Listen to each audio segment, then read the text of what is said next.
Donald Trump slams Jerome Powell, saying his termination can't come fast enough. Elizabeth Warren fires back, warning this could crash the markets. Even the new Treasury Secretary is sounding the alarm. As political chaos threatens to shake the pillars of monetary policy, Bitcoin quietly continues to break correlation with the Nasdaq. Gold's historic 2025 run continues, but Bitcoin's capital magnet effect is just beginning. We're talking real estate, equities, even sovereign wealth. If this continues to play out, $1.5 million per coin may not be a ceiling. It might be the floor. President Donald Trump took to Truth Social this morning to absolutely blast Jerome Powell for not lowering interest rates.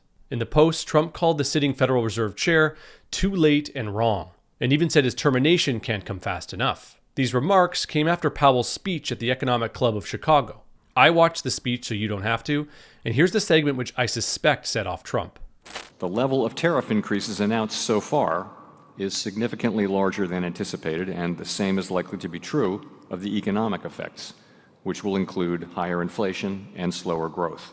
Both survey and market-based measures of near-term inflation expectations have moved up significantly, with survey participants pointing to tariffs. Survey measures of longer-term inflation expectations, for the most part, appear to remain well anchored as well. So, as we gain a better understanding of the policy changes, we'll have a better sense of the implications for the economy, and hence for monetary policy. Tariffs are highly likely to generate at least a temporary rise in inflation. The inflationary effects could also be more persistent. So it seems Powell is using uncertainty in markets and projected rising and sticky inflation due to tariffs and other new administration policies as the main reason to continue holding back on lowering interest rates. Trump's comments, in my opinion, show that he's likely feeling the heat that the tariffs in particular have caused to markets over the last few months, and is pressuring for relief from the Fed in the form of lowered interest rates and in turn fresh money being injected into the economy. After Trump's controversial post, Politico reported that current Treasury Secretary Scott Bessent has repeatedly cautioned White House officials in private messages that any attempt to fire Fed Chair Jerome Powell would risk destabilizing financial markets. Our favorite Democratic Senator, Elizabeth Warren, went on CNBC today to sound the alarm as well. I really want to make a pitch here for a second about the importance of Powell staying in his job. Look, and it's unusual coming from you. You're very critical of him. I have tangled with him on a regular basis about both regulations and interest rates. But understand this. If Chairman Powell can be fired by the President of the United States, it will crash the markets in the United States. The infrastructure that keeps this stock market strong, and therefore a big part of our economy strong, and therefore a big part of the world economy strong, is the idea that the big pieces move independent of the politics, that somebody is making his, their, her best decisions economically and independently. We understand that if the New York Stock Exchange, if interest rates in the United States are subject to a president who just wants to wave his magic wand, this doesn't distinguish us then from any other two-bit dictatorship around the world. Now, many are taking Trump's post as a veiled threat to fire Powell, which, as Warren and Bessent point out, would likely cause a constitutional crisis and almost certainly further damage global confidence in the US dollar's monetary system. I do find it hilarious, though, that Warren and the entire system expects us to believe that the Federal Reserve doesn't indeed run downstream from politics. Fiat money, in its essence, is political money. All of this madness is the perfect contrast to Bitcoin. Bitcoin doesn't care who the president is. It doesn't bend to political pressure. It produces blocks approximately every 10 minutes, no matter who's in office or what the markets are doing. That's the whole point.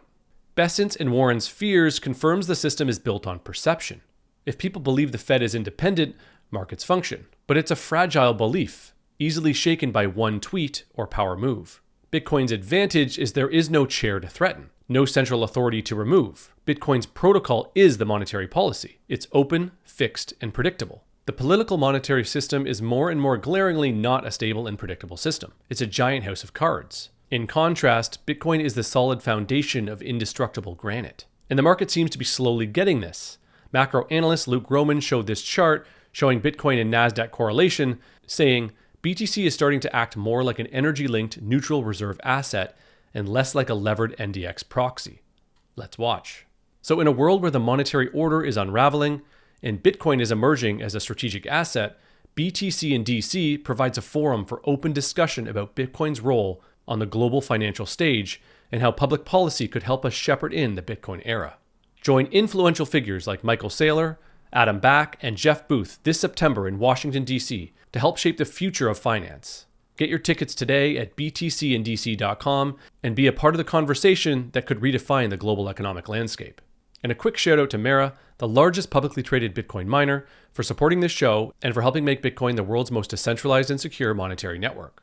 Now, shifting gears a bit, there's no mistaking that gold is on a historic run so far in 2025. Amidst global economic uncertainty and continued loss of trust in the dollar system internationally, gold's market cap has rocketed up by a whopping $5.5 trillion this year alone. Just for perspective, that's 3 times Bitcoin's entire market cap. But as I've made the case for in previous videos, this is very bullish for Bitcoin in the medium and long term. And Bitwise CIO Matt Hogan agrees. He was on CoinDesk this week and he talked about why, as a Bitcoin bull, he cheers the rise of gold's market cap. One of the other big narratives, big headlines this morning is that of gold versus Bitcoin. Gold obviously up, I think about 20%, Bitcoin down. Talk to me about how you make sense of that and what that's telling you. Oh, what that tells me is that Bitcoin's long-term price target is going up, right? Gold is a proxy for current demand for hard money assets, for store of value assets.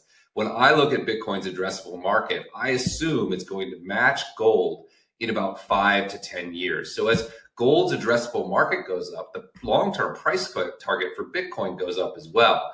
The reason Bitcoin is down is because it's both a hedge asset and an emerging risky asset. So what we've seen historically in the short term, when there's market volatility, Bitcoin pull back with all other risky assets.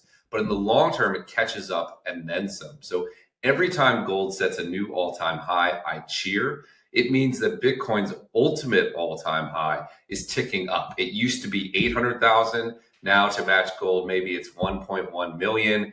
I saw today there's a prediction gold could go to 4,500 out of, I forget, it was Goldman Sachs or JP Morgan. If that's the case, you're talking about 1.5 million Bitcoin. So gold forecasts the direction Bitcoin is going long-term. Again, we just need this market risk to stabilize a little bit, and you're going to see Bitcoin catch up and then some. So thinking of gold as a proxy for demand for hard assets, it's clear to see that Bitcoin, as the hardest asset in existence, will inevitably stand to benefit from this demand in the long run. But with all this focus on gold versus Bitcoin, many people are forgetting the largest pool of capital in the world for storing wealth, and that's real estate. Bitcoin as a magnet stands to pull capital not just from gold, but from real estate, equities, and sovereign wealth. And this, although under the radar, is already starting to happen. As Swan private rep Alex Stancic points out in this thread on X, many investors are already starting to liquidate investment properties for Bitcoin. Alex points to Bitcoin's higher long-term returns when compared to real estate, driven by its fixed supply and growing demand. Bitcoin's 200-day, or roughly 4-year moving average, shows constant year-over-year growth of over 50%, versus real estate's modest 3 to 7%. This trend is expected to continue and even accelerate as Bitcoin adoption increases and it solidifies itself as a superior global store of value. And Bitcoin's properties making it superior over real estate as a store of value is becoming more and more blatant by the day. So this would make Matt Hogan's future ceiling price of Bitcoin of $1.5 million per coin over the next 5 to 10 years look more like a floor price. No, you are not bullish enough. But as always, I'd love to hear what you think of all this. So let me know in the comments below, like this video, share it with friends, subscribe to the channel, and hit the notification bell so you don't miss the next video. Thanks for watching, and remember, TikTok, next block.